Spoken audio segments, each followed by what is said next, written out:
वो सुबह कभी तो आएगी। इन काली सदियों के सर से जब रात का आंचल ढलकेगा, जब दुख के बादल पिघलेंगे, जब सुख का सागर छलकेगा, जब अंबर झूम के नाचेगा, जब धरती नगमे गाएगी, वो सुबह कभी तो आएगी।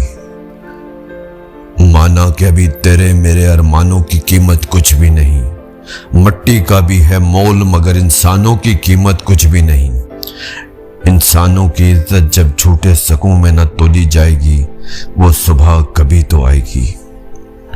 बीतेंगे कभी तो दिन आखिर ये भूख के और बेकारी के, टूटेंगे कभी तो बुत आखिर दौलत की इजारादारी के।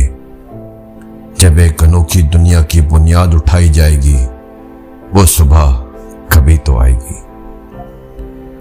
मजबूर बुढ़ापा जब सूनी राहों की धूल ना फाकेगा, मासूम लड़कपन जब गंदी गलियों में भीख ना मांगेगा, हक मांगने वाले को जिस दिन सूली ना दिखाई जाएगी, वो सुबह कभी तो आएगी।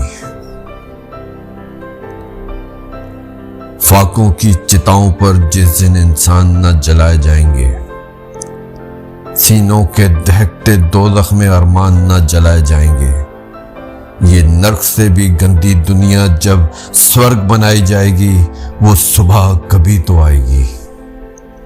संसार के सारे मेहनत कश खेतों से मिलों से निकलेंगे, बेघर बेदर बेबस इंसान तारीख बिलों से निकलेंगे। दुनिया अमन और खुशहाली से सजाई जाएगी, वो सुबह कभी तो आएगी, वो सुबह कभी तो आएगी।